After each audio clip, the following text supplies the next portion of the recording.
अब हम बात करेंगे JWT ऑथेंटिकेशन क्या होता है और इसे आप Node.js में कैसे यूज़ कर सकते हैं। तो सबसे पहले मैं आपको थ्योरेटिकल बताता हूँ JWT ऑथेंटिकेशन क्या होता है। JWT ऑथेंटिकेशन एक ऐसा तरीका होता है जिसके थ्रू हम सिक्योरली लॉगिन कर पाते हैं और फिर हर रिक्वेस्ट के साथ एक डिजिटल टोकन भेजकर वेरिफिकेशन करते रहते हैं कि जो भी यूज़र है इस एप्लीकेशन में, जो भी यूज़र यूज़ कर रहा है वो ऑथेंटिकेट यूज़र है क्या नहीं। इसमें क्या है, आपको बार बार पासवर्ड डालने की ज़रूरत नहीं है। हर पेजेस के लिए हर एपीआई रिक्वेस्ट के साथ आपका वो टोकन लिंक हो जाता है, जिससे पता रहता है कि जो ये यूज़र है ये ऑथेंटिकेटेड यूज़र है। और JWT ऑथेंटिकेशन जो होता है एक एक्सटर्नल पैकेज के थ्रू आप अपने Node.js एप्लीकेशन में इनबिल्ड कर सकते हैं। मैं अभी बताऊंगा आपको पैकेज नेम क्या होता है उसका, बट आपको इसमें 3 स्टेप मेन होते हैं। मैं पहले इन 3 स्टेप को आपको कंफर्म कर देता हूँ। पहला स्टेप होता है लॉगिन। जब भी किसी आप एप्लीकेशन के अंदर लॉगिन करते हो तो लॉगिन करते टाइम ही एक टोकन जनरेट हो जाता है। जैसे आपने यूज़र नेम पासवर्ड डाला कहीं पर, तो उसके साथ सेव पासवर्ड वेरिफिकेशन करता है और सही तरीके से JWT टोकन जो है बैकएंड को भेज देता है। और टोकन के अंदर ही एनक्रिप्टेड फॉर्म में यूज़र का डेटा भी होता है, जैसे कि ईमेल आईडी, पासवर्ड और क्या क्या चीज़ जो यूज़र ने भरी है, ईमेल आईडी, पासवर्ड, लॉगिन के टाइम पे जो भी चीज़ भरी है वो सारी चीज़ें टोकन के रूप में बैकएंड को चली भी जाती है एनक्रिप्टेड फॉर्म में। दूसरा मेथड, टोकन क्लाइंट साइड पे सेव होता है कि जो टोकन है वो एनक्रिप्टेड तो होगा, तो वो आपके लोकल स्टोरेज या कुकीज़ में सेव करा सकते हैं आप। अगर आपके पास रिएक्ट एप्लीकेशन बना रहे हो, एंगुलर एप्लीकेशन बना रहे हो या फिर कोई भी फ्रंट एंड एप्लीकेशन आप बना रहे हो, तो फ्रंट एंड में वो कुकीज़ में या फिर लोकल स्टोरेज में आप सेव करा सकते हो। तो बार बार हम उस टोकन को जनरेट करने की ज़रूरत नहीं है।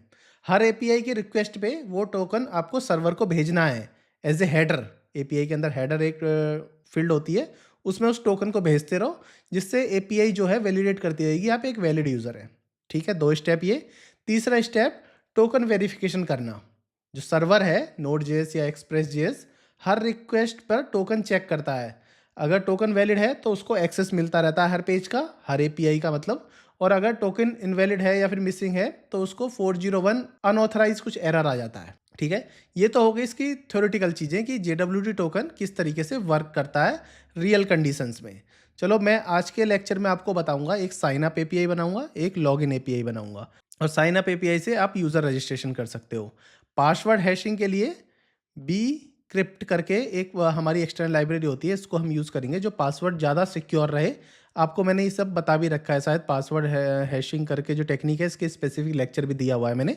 और JWT टोकन हम जनरेट करेंगे और प्रोटेक्टेड राउट भी बनाएंगे कि कैसे हम किसी राउट को प्रोटेक्ट कर सकते हैं किसी दूसरे यूज़र से। और टोकन वेरीफाई करेंगे मिडलवेयर के थ्रू। तो आज ये सब हम करने वाले हैं स्टेप बाय स्टेप। अब आपके मन में कुछ चीज़ आ रही होगी, हमें JWT टोकन ही क्यों यूज़ करना है और कुछ क्यों नहीं यूज़ कर सकते। तो आपको 4 चीज़ें इसमें भी पता होनी चाहिए। ये फास्ट ऑथेंटिकेशन करता है, पहली चीज़। पासवर्ड को बार बार चेक करने की ज़रूरत नहीं होती, एक ही बार पासवर्ड चेक होता है सिंपल स्टार्टिंग में जब लॉगिन करते हो आप। और सिक्योर है क्योंकि इसका सिग्नेचर टाइप वैलिडेशन है, आपको दिखेगा नहीं। और फ्रंट एंड या मोबाइल ऐप में ये इजीली इंप्लीमेंट कर सकते हैं आप, इसलिए JWT टोकन पब्लिक में ज़्यादा यूज़ होता है। चलिए, तो VS कोड पे चलते हैं। VS कोड पे जाने से पहले मैं आपको बताता हूँ 2 सर्विस जो आपको पहले स्टार्ट करनी है, जो मैं ऑलरेडी आपको MongoDB के टाइम पे ही बता चुका हूँ। चलो मैं दिखा देता हूँ आपको। पहली, आपको ब्रू सर्विस स्टार्ट करनी है MongoDB कम्युनिटी की। दूसरी, अपनी DB कंपास में जाके अपना लोकल होस्ट को यहाँ से कनेक्ट कर लो। मैंने देखो JWT डेमो करके एक डेटाबेस बना लिया नया, और उसके अंदर यूज़र्स करके एक इसके अंदर कलेक्शन बना लिया है, जो आपको मैं यहाँ डेमो दिखा सकूँगा। अभी ब्लैंक है, कुछ नहीं है। रिफ्रेश करके देख लेते हैं, एकदम ब्लैंक है। और मैंने अपनी नई ब्रांच कट कर ली है JWT टोकन करके। इसी में ही हम जो पैकेज है पहले उस पैकेज को इंस्टॉल कर लेते हैं। npm इंस्टॉल पैकेज का नाम अगर पहले देख लेते हैं पैकेजेशन में हमारे पैकेज कौन कौन से हैं। एक्सप्रेस है, MongoDB है, तो npm इंस्टॉल कर लेते हैं हम। तो 3 पैकेज और इंस्टॉल कर लेते हैं क्योंकि मैं Mongoose यूज़ करूँगा और bcrypt.js यूज़ करूँगा, जेसन वेब टोकन। तो मेन जो टोकन के लिए है वो जेसन वेब टोकन है, बाकी ये एनक्रिप्शन के लिए है। Mongoose आपको मैं पहले ही बता चुका हूँ। Express.js और MongoDB हम पहले ही पैकेज डिपेंडेंसी में डाल चुके हैं, तो इन तीनों को इंस्टॉल कर लो। जैसे आप इनको इंस्टॉल करोगे तो देखो आपके पैकेज के अंदर ये सारे डिपेंडेंसी आ गई है, मतलब आप गुड टू गो हैं, आप कोड लिख सकते हैं। और मैंने यहाँ टाइप मॉड्यूल लिखा हुआ है, ये याद रखना। अब चलते हैं अपने app.js के अंदर। यहाँ पे कोड लिखेंगे हम इनिशियल से। मैं कोड जो है एक ही फाइल में लिख रहा हूँ, आप डिफरेंट फाइल में भी लिख सकते हो। मैं फ़ोल्डर स्ट्रक्चर आपको स्क्रीन पे प्रोवाइड करा दूंगा, उस फ़ोल्डर स्ट्रक्चर से भी आप बना सकते हो।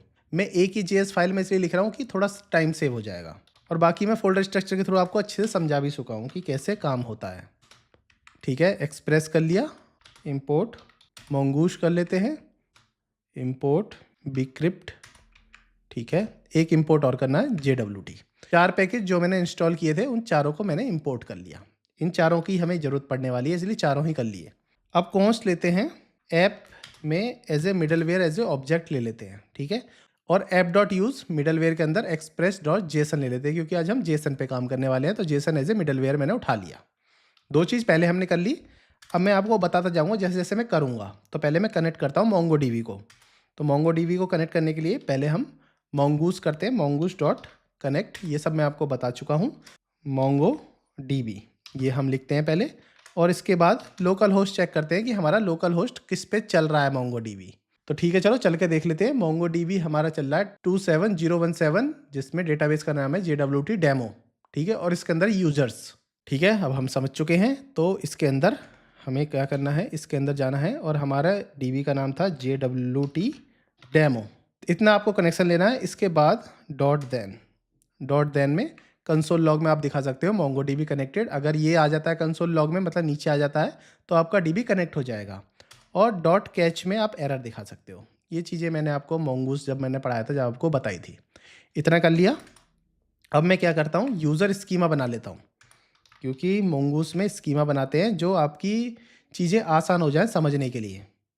तो कॉन्स्ट करते हैं और लिखते हैं user schema, new mongoose schema. और स्कीमा के अंदर आपको बताना क्या क्या चीज़ आप यूज़ करने वाले हो। तो मैं एक नेम यूज़ करने वाला हूँ, वो मैं स्ट्रिंग में दूंगा। ईमेल यूज़ करने वाला हूँ और पासवर्ड यूज़ करने वाला हूँ। ईमेल जो है स्ट्रिंग में ही रहेगा और यूनिक ट्रू रहेगा, मतलब कि डुप्लीकेट ईमेल अलाउड नहीं रहेगी। पासवर्ड भी स्ट्रिंग में ही लेने वाले हैं हम। तो ये 3 चीज़ मैंने स्कीमा में पहले ही डिफ़ाइन कर दी। अब कॉन्स्ट करता हूँ और यूज़र करके एक वेरिएबल लेते हैं, और mongoose डॉट मॉडल के अंदर यूज़र एज ए कलेक्शन। आप कहोगे यूज़र क्यों है, जबकि आपका तो यूज़र्स था। चल के देखो, यूज़र्स देखो, कलेक्शन जो है इसमें एस अपने आप लग जाता है, और पहला जो यू है वो ऑटोमेटिक लोअर केस में आ जाता है, तो ये चलेगा। और यूज़र स्कीमा ये ले लिया, इसके अंदर ये 3 फील्ड ही आ सकते हैं। ठीक है, इतना मैंने कर दिया। अब मैं बनाऊंगा साइन अप एपीआई। इसमें ऐप डॉट पोस्ट लिखो। पोस्ट के अंदर एपीआई का एक यूआरएल देना है, राउट्स देना है, मतलब एक तरीके से। इसके अंदर लिख देते हैं साइन अप करके ही एक राउट्स दे दिया। और इसके बाद इसका एसिंक रिक्वेस्ट ही होती है इसकी, वो हम इस तरीके से बंद कर सकते हैं। ठीक है, अब इसके अंदर हम पूरा लॉजिक लिखने वाले हैं, साइन अप का लॉजिक जो होता है। इसमें मुझे 3 चीज़ चाहिए जो रिक्वेस्ट डॉट बॉडी से मिलेंगी, एक नेम, एक ईमेल, पासवर्ड। यही 3 चीज़ जो हम डेटाबेस में भी सेव कराएंगे। तो यही 3 चीज़ मैं रिक्वेस्ट डॉट बॉडी से लूँगा, क्योंकि ये पोस्ट एपीआई है, तो आपको रिक्वेस्ट डॉट बॉडी में देना पड़ेगा। फॉर एग्जाम्पल रिलेट करके देखो, जब आप फॉर्म भरते हो तो ये 3 चीज़ें बैकएंड को प्रोवाइड कराओगे। इसी तरह से समझना है। आप फॉर्म के थ्रू भी इसको समझ सकते हैं, मैंने फॉर्म के थ्रू काफ़ी बार समझाया है, इसलिए मैं नॉर्मल आपको थंडर क्लाइंट के थ्रू दिखा दूंगा। इसके बाद ऑलरेडी यूज़र एग्जिस्ट होगा तो उसका एरर हैंडलिंग कर लेते हैं। ठीक है, ऑलरेडी यूज़र के लिए लिख देते हैं const exist is equal to exist में अवेट करके फाइंड लिखते हैं, और फाइंड 1 करते हैं। इसके अंदर ईमेल लिख लेते हैं। अगर यूज़र की ईमेल आईडी ऑलरेडी एग्जिस्ट करती है तो इफ़ लूप लगाओ, इफ़ एग्जिस्ट तो रिटर्न कर दो स्टेटस 400, और मैसेज में दे दो यूज़र ऑलरेडी एग्जिस्ट। या फिर रिस्पॉन्स डॉट जेसन भी दे सकते थे, अब स्टेटस दे दिया तो चलो स्टेटस ही ले लेते हैं। अब क्या है, हैश पासवर्ड ले लेते हैं। हैश पासवर्ड इसी नाम से लिख देते हैं, हैश पासवर्ड के नाम से ही अवेट करके bcrypt डॉट हैश पासवर्ड 10 करके हम उठा लेते हैं। ठीक है, ये मैंने आपको बता भी रखा है। 10 मतलब सॉल्ट करके एक मेथडोलॉजी होती है, उसको यूज़ कर रहे हैं हम यहाँ पे। अब क्या करते हैं, अवेट लिखते हैं। अवेट यूज़र डॉट क्रिएट के अंदर यूज़र्स, मतलब ये यूज़र है जो आप फाइंड करने के लिए यूज़र यूज़ कर रहे हो, इसी यूज़र की बात कर रहे हैं। क्रिएट करके उसने तीनों चीज़ बना ली, नेम, ईमेल और पासवर्ड में हैश पासवर्ड ये इम्प्लीमेंट कर दिया। ठीक है, अब रेस्पॉन्स डॉट जेसन में दिखा दो मैसेज यूज़र क्रिएट सक्सेसफुली। ऐसे ही मैं सोच रहा था यहाँ भी मैं रिस्पॉन्स डॉट जेसन में दिखा दूंगा, एरर ये ऑटोमेटिक कैलकुलेट कर लेगा। ठीक है, अब तो मैंने बना दिया साइनअप की एपीआई। अब बना देते हैं लॉगिन की एपीआई। लॉगिन की एपीआई भी ऐसे ही, लॉगिन एज ए राउट्स दे दिया। इसके अंदर लॉगिन में 2 फील्ड मिलेंगी, ईमेल और पासवर्ड। एक करेक्ट ईमेल और पासवर्ड डालोगे तो लॉगिन कर पाओगे। और रजिस्ट्रेशन में 3 चीज़ देनी थी, नेम, ईमेल और पासवर्ड। बाकी और भी फील्ड दे सकते हो, आपकी मर्जी है। इतना करने के बाद पहले मैं चलो बंद कर लेता हूँ, नहीं तो बंद नहीं करते तो बाद में इश्यू आता है। तो इतना कर लिया पहले मैंने। फिर इसके बाद हम लिख सकते हैं const user is equal to await user dot find one. पहले ईमेल आईडी फाइंड करनी है। ईमेल आईडी फाइंड करके मैंने यूज़र में असाइन कर दी। अब यहाँ लिखते हैं इफ़ यूज़र है ही नहीं, ईमेल आईडी मिली ही नहीं, तो यूज़र नॉट फाउंड। ये तो मैंने एक एरर हैंडल कर लिया। और एक कॉन्स्ट और लिखते हैं, एक मैच और कर लेते हैं। मैच में कंपेयर कर लेते हैं, जो नॉर्मल पासवर्ड है और यूज़र से जो पासवर्ड आया है वो कंपेयर कर लेते हैं बाइक्रिप्ट कंपेयर से, कि दोनों सिमिलर हैं कि नहीं, कि मतलब वैलिडेशन हो रहा है। इफ़ मैच नहीं करता तो इनवैलिड क्रेडेंशियल दिखा देगा। ठीक है, 2 मैंने चीज़ें यहाँ पे देख ली, 2 वैलिडेशन मैंने यहाँ पे लगा दी। अब कर लेते हैं JWT टोकन क्रिएट। कॉन्स्ट लिखते हैं टोकन JWT, देखो साइन, यही याद रखो JWT डॉट साइन लिखना है। और इसके अंदर आईडी दे सकते हो इस तरीके से, फिर कॉमा लगाओ और अपनी एक सीक्रेट की लिख दो यहाँ पे। मैं सीक्रेट की 1 2 3 कोई भी चीज़ सीक्रेट की लिख देता हूँ। और इसके बाद इस तरह से एक्सपायर इन भी लिख सकते हैं कि 1 घंटे में हमारी सीक्रेट की एक्सपायर हो जाएगी। ठीक है, इतना लिख दो। अब रिस्पॉन्स डॉट जेसन में दिखा दो लॉगिन सक्सेसफुली। जरूरी नहीं है आप ये लिखें, एक्सपायरी जो है इन्फिनिटी टाइम के लिए भी कर सकते हो, ये ऑप्शनल है। ठीक है, लॉगिन सक्सेसफुली करके एक मैसेज आ जाएगा। इस तरीके से आप लॉगिन की एपीआई बना सकते हो। आपने साइन इन की एपीआई बना दी, लॉगिन की एपीआई बना दी। अब मिडलवेयर ले लेते हैं एक वेरिफिकेशन के लिए, middleware to verification verify token. ठीक है, इसके लिए कॉन्स्ट ले लेते हैं और यहाँ पे ले लेते हैं auth is equal to, middleware में 3 चीज़ें मिलेंगी, रिक्वेस्ट, रिस्पॉन्स और नेक्स्ट मिलेगा इसके अंदर। तो टोकन देखो मिलेगा request dot header dot authorization से। ठीक है, पहले तो टोकन उठा लिया। यहाँ एक वैलिडेशन लगा दो, इफ़ टोकन नहीं मिलता तो नो टोकन प्रोवाइडेड करके। वैलिडेशन आप लगाते जाओ, वैलिडेशन लगाने से अच्छी चीज़ ही होती है। अब यहाँ पे ट्राई कैश के अंदर हम ये चीज़ कर देते हैं, ट्राई लिख दिया पहले और कैश में एरर दिखा दो, इनवैलिड टोकन। अब ट्राई के अंदर जो है बेसिक रूल जो है इसमें हम लगा देते हैं। पहले कॉन्स्ट लिखते हैं और इसमें से डेटा उठा लेते हैं। डेटा जो है इस तरह से, जो भी हमारी सीक्रेट की थी उसमें से JWT वेरीफाई टोकन कर लिया और ये हमारी वेरिफिकेशन मेथड था, यही सेम हमने यहाँ से वेरिफिकेशन करके डेटा के अंदर डाल दिया। अब इसके बाद इसमें लिख सकते हैं, देखो request dot user ID is equal to हो जाएगा डेटा डॉट ID। इसमें फिर नेक्स्ट कर दो, बस इतना ही लिखना था। इतना करने के बाद अब हम प्रोटेक्टेड राउट बनाते थे। जैसे कि मैंने बताया था एक प्रोटेक्टेड राउट भी आपको बना के सिखाऊंगा, तो वो सिंपल तरीके का प्रोटेक्टेड राउट ही मैं बनाता हूँ, तो जल्दी बन जाएगा। एक प्रोटेक्टेड करके एक वेरिएबल ले लिया मैंने, या फिर आपको कुछ और ले लो, चलो प्रोफाइल नाम से ले लेते हैं। एक हमने राउट्स ले लिया प्रोफाइल नाम से। इसके अंदर मैंने मिडलवेयर एज ए ऑथ ये जो बनाया था ये भी लगा दिया। तो इसको मैं दोबारा लिख लेता हूँ। इसमें लिख देते हैं रिस्पॉन्स डॉट जेसन में वेलकम मैसेज दे देते हैं, welcome user dot user ID उठा के इसको दिखा दी मैंने, इस एक तरीके से ये समझ लो। या फिर और भी डिटेल में समझना है कि कैसे वर्क करता है तो लिखो कॉन्स्ट और user is equal to, user ढूंढ लो, यूज़र फाइंड करो रिक्वेस्ट डॉट यूज़र ID से, पासवर्ड सिलेक्ट करके, ये एनक्रिप्टेड पासवर्ड है हैश टाइप में इसलिए माइनस लगाया हुआ है। और इसके बाद रिक्वेस्ट डॉट जेसन के अंदर आप इस तरह से यूज़र दिखा सकते हो। यूज़र से पहले कुछ मैसेज भी दिखाना है तो कॉमा लगा दो इससे पहले, और यहाँ पे दिखा देते हैं मैसेज में प्रोफाइल लोडेड। ठीक है, इस तरीके से एक यूज़र दिखा सकते हैं। ये प्रोटेक्टेड राउट है, जब तक ऑथ वेरीफाई नहीं होगा ये राउट्स नहीं चलेगा। ठीक है, और लास्ट में अपनी एप्लीकेशन को 3000 सर्वर पे पोर्ट पे रन कर लो। ठीक है, बन गया हमारा पूरा, जितना भी हमारा पूरा फाइल बनानी थी बन चुकी है। अब इसकी टेस्टिंग कर लेते हैं, जल्दी से टेस्टिंग करते हैं जो आपको अच्छे से समझ आ जाए। तो लिखते हैं नोड -वॉच app.js, एंटर कर दो। तो हमारी देखो सर्वर रन हो चुका है, DB कनेक्टेड भी हो चुका है। तो मतलब हमारा DB कनेक्टेड है, शॉर्टेड है सब चीज़। अब टेस्टिंग करते हैं। टेस्टिंग या तो आप पोस्टमैन से करो या मैं थंडर क्लाइंट से करता हूँ, क्योंकि ये बेस्ट वे है टेस्ट करने का। सेम ही VS कोड पे ही, कहीं और जाने की जरूरत नहीं, कोई अलग एप्लीकेशन जाने की जरूरत नहीं, और सेम पोस्टमैन जैसा ही लुक एंड फील देता है ये। तो इसको नीचे कर देते हैं, यहाँ से मेरा काम खत्म है, MongoDB कनेक्टेड है। अब 3000 लोकल होस्ट को ओपन कर लो। लोकल होस्ट 3000 था ना, लोकल होस्ट था 3000। इसको हमने कर लिया लोकल होस्ट 3000। और सबसे पहले हम साइन अप वाला पेज पे जाते हैं। साइन अप की हमारा राउट्स क्या था, साइन अप। कॉपी करते हैं और साइन अप कर लेते हैं। साइन अप करा, गेट की जगह हमें पोस्ट लिखना है। और अभी सेंड करोगे कुछ नहीं होगा, सेंड करोगे तो एरर आ जाएगा 500 इंटरनल सर्वर एरर, क्योंकि साइन अप हमें करने से पहले हमें बॉडी पे डिटेल देनी है। क्योंकि देखो साइन अप के लिए मैंने क्या बोला था मैंने रिक्वेस्ट डॉट बॉडी में नेम, ईमेल और पासवर्ड देना है। तो ठीक है, मैंने एक डमी डेटा कॉपी किया हुआ था, इसी को यहाँ पेस्ट कर देते हैं, थोड़ा जल्दी काम हो जाएगा। नेम मोहित, ईमेल ये और पासवर्ड ये 1 से लेके 6 तक, ये मैंने बॉडी में दे दिया। अब क्या है, इसको सेंड कर दो। जैसे आप सेंड करोगे यूज़र क्रिएट सक्सेसफुली, हमारा एक यूज़र क्रिएट हो चुका सक्सेसफुली। चलो चेक कर लेते हैं कि हमारा यूज़र क्रिएट हुआ है कि नहीं।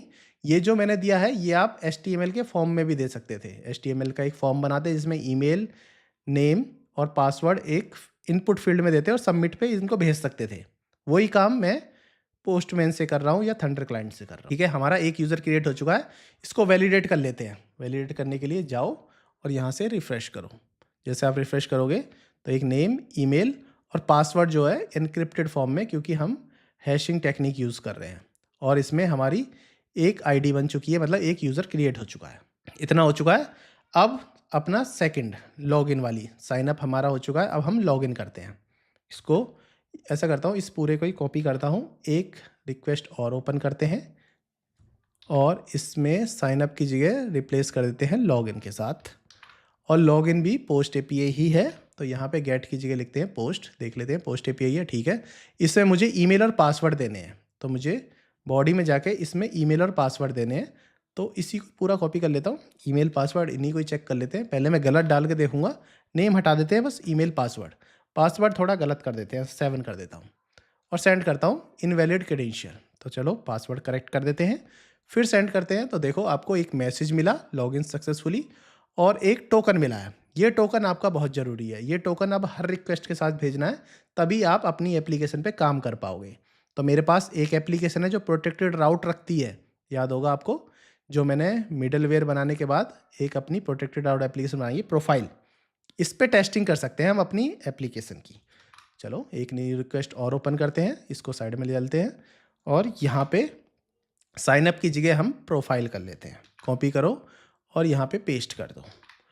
ये हमारी गेट एपीआई थी। कौन सी एपीआई थी? गेट एपीआई थी, ठीक है। अभी सेंड करोगे कुछ नहीं होने वाला, नो टोकन प्रोवाइडेड करके मैसेज आ जाएगा। अभी हेडर्स पे जाओ, यहाँ पे आपको लिखना है ऑथराइजेशन और टोकन यहाँ से कॉपी कर लो।